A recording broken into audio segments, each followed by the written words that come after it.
Hi, you're with Kelly Diamond on The Conversation with Kelly Diamond. You can catch me every Thursday morning, Pacific time, 6:30 a.m. and Eastern time, 9:30 a.m. every Thursday. And you can catch me on my blog every Monday morning, loyally for over a year on globalwealthprotection.com. Typically, I will probably be following up on some of the points I touch on in my blog so that it's kind of consistent. There's some stuff I just can't get to in my written word, whereas probably my spoken word, and then vice versa. So thanks for joining me. Hopefully this posts this time, because last time I screamed at my computer for 30 minutes to no avail. Last week I wanted to talk about gun rights and how people were coming after our guns. And they usually do, every time something goes wrong. Nobody seems to come after my car when there's a car accident or a drunk driver, and nobody seems to want to chop off anybody's dick when there's a rape. But we want to take somebody's gun when there's a shooting. We want to take somebody's gun when there's a stabbing. I mean, God, it seems to me that you don't even need a reason anymore. They just need to come out. There's just an excuse to start rallying against somebody's guns. But I think it's expanded to something bigger than that, and only because I've been getting into conversations with people, and nothing says fodder for blogs and vlogs like a Facebook thread. And I feel that there is a bigger picture. There's a bigger issue, and the issue is not so much guns as it is property. And so when you're looking at property in the sense of an anarcho-capitalist especially, and I would even challenge those who don't subscribe wholly to the idea of capitalism or wholly to the idea of anarchism, that you would at least consider this perspective that I'm about to offer. And that is that there is no gun rights. There's no speech rights. There's no assembly rights and religion rights. There's none of that. And there's certainly none of that in the plural. You don't have gun rights like you have multiple rights to guns. No, you don't. If anything, you have one right to a gun. You have one right to multiple guns. But I'm going to take it one step further and say you only have one right to do anything. And this is the primary pillar of what capitalism is, and that is you have property right. You only have the one right. Multiple pieces of property to operate multiple manifestations of this right, but still only one right. And the reason why I'm so adamant about it, okay, this is not just linguistic parsing of words, this is a perspective. Okay, when you think of something in the plural, you think there's many of them, right? Whether there's two or a myriad, there's more than one. There isn't more than one right. It all starts with a singular property right, and that is self-ownership. We define property as extensions of yourself. But think about it. If I own myself, I own my words, I own my thoughts, I own my feelings, then I'm 100% responsible for everything I say. I'm 100% responsible for everything I feel. And I'm responsible for everything, how I respond, how I react. Okay, well then I'm responsible for everything I do physically. And I'm responsible for anything, and good or bad. I mean, if there are good consequences that come from what I do physically, like making a profit, great. If I do something physically and I get harmed in the process, then I also own that. And by owning yourself, this is not the same as saying every man's an island. Okay, there's a hard, big chasm of a difference between individual responsibility and every man's an island. I'm not an isolationist, but I do believe that responsibility is parceled out to each individual according to what they've done and what they've said and their participation in any given act. And so when I labor and I sell my time and I sell my productivity and I sell my labor and my work and I get a wage in return, I own that. If something goes wrong in what I'm doing at work, I own that too. So this is all extensions of myself. Now, if I'm saying I sell my labor and I collect a wage, that wage is a physical manifestation of the time and the labor that I sold. So the money's mine, right? Or whatever I've traded for. If I go take that money and I exchange it for something else, that's a store of value, a store of wealth, and I exchange it for something else, that something else is mine. Now here's what I don't believe in. I don't believe that the use of my property, the acquisition of more property, the trading of property is contingent upon whether I need it. It isn't. This idea of you don't need an AR-15. What's it to you what I need or don't need, and how the hell do you know I don't need an AR-15? That's one. And two, who cares if I need it? I wanted it, so I went and bought it. It's very simple. You don't need a Lexus. You could just get a Gremlin, fix it up and be like a Russian or be like a Cuban and just keep fixing that thing up. But at some point you get a newer model. Why? What's more reliable? You got all these reasons. I don't care what your reasons are. You went and bought a new car, good for you. That's it. It's yours. I don't care that you have it. And I don't need you to justify your purchase to me. You don't need to justify your purchase to anybody. And the same is true with guns. I don't need to justify why I need a 22 or why I need a Glock or why I need an AR-15. I'm going to get one, or I've bought one with the fruits of my labor. I didn't steal it, as many shooters often do. They steal their guns, not necessarily buying them legitimately on the market. But if I'm going to acquire a gun, there's no difference between the right that allows me to go acquire a gun than the right that allows me to get clothes on my back, or put food in my mouth, or put a roof over my head. All of this extends from one right, property right. And it's important. It's important because when people say, well, you're trying to censor my speech, or you're trying to censor what I buy, or you're trying to censor how much I can have, it's all the same right being attacked. It's your property right being attacked. So why is that important? Why does the distinction matter? If at the end of the day you still want to defend your liberties, because that's what it's been replaced with, right? Instead of your one property right, we're talking in terms of, well, your liberties are under attack. Your liberties? You have one liberty, and that's to go about living your life. Life, liberty, and property are all part of the same trifecta of the same right, which is property right. And it starts with self-ownership and then branches its way out. And that's important. Why? Well, I want to illustrate this point by showing you the contrast between what makes an individual empowered and what essentially breaks them apart and weakens them. Okay? And it's no better shown than in American politics, or probably any other country's politics, but American politics especially. In the beginning, there were ostensibly individual rights, states' rights, and then the federal power. Right? All the powers were broken up. All the jurisdictions were broken up. And we were far more decentralized than we are now. Even the statist libertarian will tell you that the decentralization of the government is what will weaken it. And yet, what is our government actually doing? It's centralizing everything, right?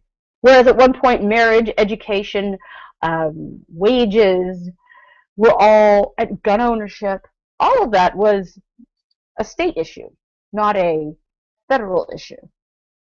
Marriage, all of that is now becoming a federal issue. These are federal platforms that presidents are running on, or at least presidential candidates are running on. They're running on issues that shouldn't even be federal issues to begin with. But they've made them federal issues. They're federally regulated. There's federal regulations for drug use. So even if Colorado says, yeah, that's fine, smoke your weed, the federal government comes on in and says, well, no, you're not smoking your weed because we trust you, right? So while they're amassing and conglomerating and concentrating and centralizing more and more, they become more powerful, right? As they start to ride roughshod over what was supposed to at one point be a state right, or an individual right is now amassing into this juggernaut of federal control, wages. I mean, even the minimum wage is a federal minimum wage. Healthcare nationalized. All of this, it's being concentrated and centralized into one federal government issue. And the states are, they're given their little crumbs from the table. At the end of the day, they can be bribed right out of it. They get federal funding. The moment you say federal funding, then all of a sudden it becomes a state choice to get on board. How do you think seatbelt laws came into effect? And speed limits. That's for federal funding. Same with education. It's all been mainstreamed and streamlined. There is no difference between one state and another in the public education system either. Why? Because it's all become, this milquetoast, bland, flatline cookie cutter stuff from federal funding. All being concentrated. That's all part of the concentration. It's all part of the centralization of government power. Okay? This is not any sort of conspiracy theory. This is just what's really happening. At one point, these were all state rights, and now they're being bought off and decentralized under the federal umbrella. That's what makes our government more powerful and more authoritarian. Okay, so that it's concentrating and centralizing. Now, if the end result of concentration and centralization and everything falling under one umbrella empowers an entity, then it stands to reason that what would weaken an entity is the fragmentation thereof. So if I decentralize the government, then it becomes less powerful. Right? Even the statist libertarian will agree with that. And it's right, and they're right to say that. They're right to say that if the concentration of power wasn't there on the federal level, then it wouldn't be as powerful, and it wouldn't be this out of control, overstepping government that we have now. And so the anarchist simply says, okay, decentralize it down to the individual. Right? Don't even have state rights. Don't even have county rights. Don't have counties. Don't have borders. Just have individuals. Borders are pretty simple. We know exactly where you start and where we end. And you mark off your little property and you're all set. That's the anarchist idea of decentralization. But look what they're doing. As they're centralizing, as the government is centralizing, what are they doing to the general public? They're breaking us up into demographics. They're breaking us up by issue. They're breaking us up by religion. They're breaking us up by party lines, gender, race, everything, sexuality. They break up the populace. This 300 million plus populace. They break us up by any means necessary. So class warfare, that's exciting. Oh, there's a rich guy, go eat him. He's got more than you. He decided to go live out of his car, well below his means, save his money, invest it, and he did well, the bastard. Go get him. He doesn't need that money. Poor people are like, yeah, what the hell? Why does he got more than I do? I mean, it couldn't be because I have no freaking marketable skills. It's not because I didn't invent anything. It's not because I didn't invest my money, right? I mean, money just shows up at certain people's doors and they need to check their privilege. This is what they're told. But rich versus poor, we got that. We got the black vote, the Hispanic vote, the gay vote, the Christian vote, the Jewish vote, the Muslim vote, the female vote, the male vote. You've got every single vote, and they're all broken up, and then politicians go in and try to ingratiate themselves into the various sectors that they've created. People buy in, right? Then they break us up by our rights. Well, your right to free speech is important, but this hate speech has to stop, right? We're going to break up your rights because now it's not that speech is a manifestation of your exercise of property right, exercising your voice, exercising your expression, and expressing your thoughts. No. It's the right to free speech. It's a separate thing.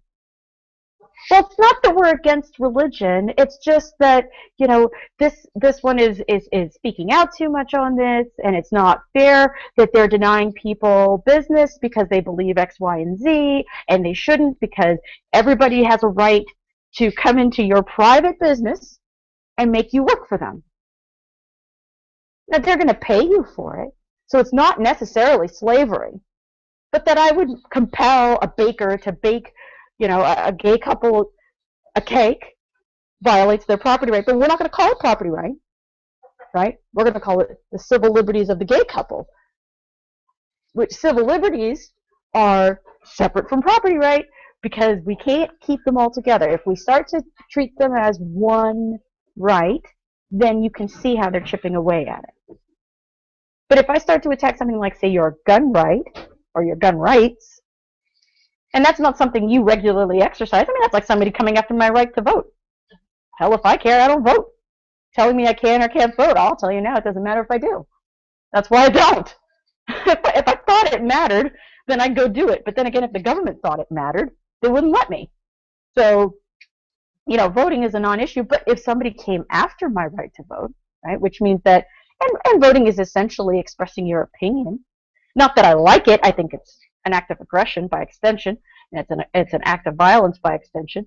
But me just going and saying, I mean, casting any vote, for my American Idol winner or whatever, it's just me expressing my opinion about any given issue. That it's given this power to, ultimately enforce something on the rest of the people is what makes it violent. But ultimately, just expressing my opinion. But expressing my opinion is still just an extension of my property right. It's just an act of expression, right?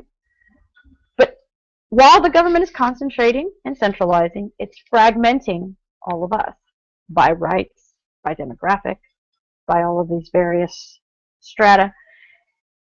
And it's a great marketing tactic, but it weakens our stance. It weakens our liberties. It weakens our position when we start to look at things as small fragments that have no connection with the other.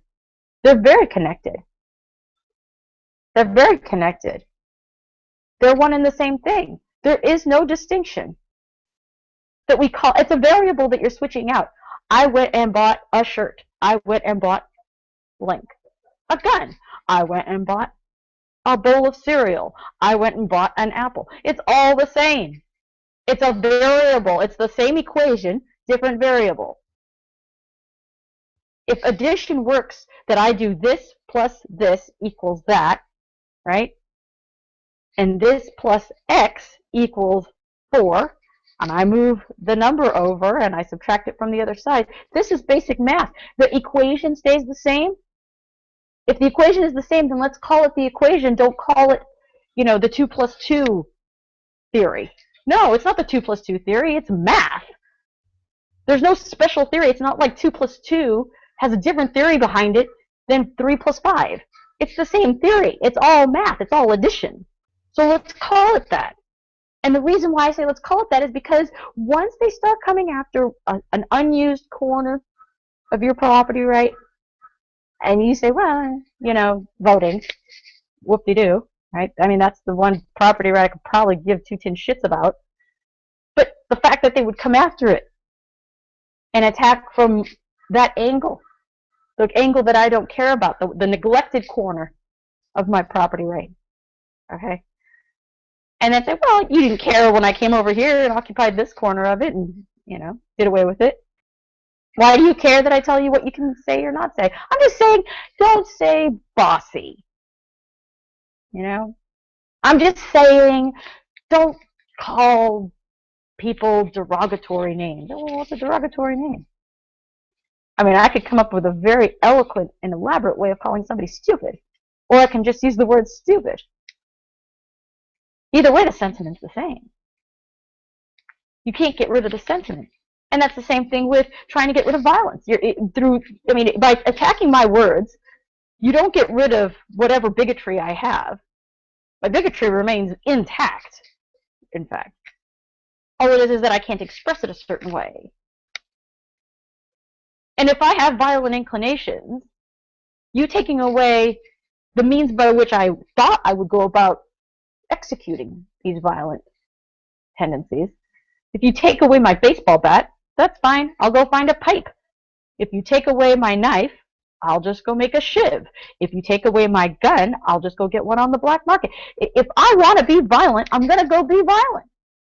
And if I want to be a racist, bigoted asshole, then I'm going to be a racist, bigoted asshole, and no amount of censorship of my property right is going to change that. You keep censoring what I buy, censoring what I say, censoring who I associate with, doesn't change the person and their intent. It doesn't change the hearts and minds of people. It doesn't change my worldview. It simply pins me into a corner and pushes other people into the shadows. I don't want racists in the shadows. I don't want assholes in the shadows. I want them out in the open so I know who the hell they are. So I don't associate with them. But you making them these milquetoast conformists and homogenizing everything makes it really freaking difficult to know who the assholes are. How do I defend myself? How do I make sure that I'm associating with the right people? How do I know that I'm patronizing the right stores? If you make everybody behave a certain way, use certain words and not use other words. Well, I want to go one step further, and I want to point out, because I did want to make this argument last week about the gun ownership. And that is that my property right is mutually exclusive from the victims of that event. Violence isn't up and down in the United States because I own a gun. I actually didn't affect the statistic one way or the other. I haven't done anything different with my guns since 1993 to now. Okay? It's been 20 years. I haven't done anything different with my guns. So my situation has not changed one bit, and yet the statistics have fluctuated. So if the statistics are fluctuating, that means that the new people who are owning guns are behaving differently with their guns, perhaps. But not me, not over the past 20 years. Over the past 20 years, gun violence has gone down in the United States, despite what you see in the news. It's not because of me, one way or the other. It's mutually exclusive of me. Because my guns were never responsible, and I was never responsible, for killing anybody or hurting anybody with a gun.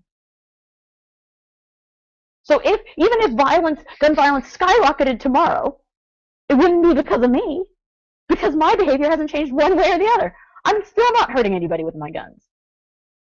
My exercise of property right has not affected anybody in any way, and yet my rights are put on the chopping block when somebody else decides to act a fool. We haven't put any further restrictions on people acquiring cars. There's no psychological background for wielding 2 tons of frickin' metal on the open highway at 80 miles an hour. You still just basically need a pulse and an X to sign your name. Do you know where your signal stick is?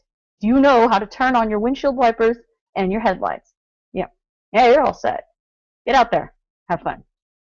Oh, you wrapped it around a tree and killed and wiped out a bus full of kids? Well, that's terrible.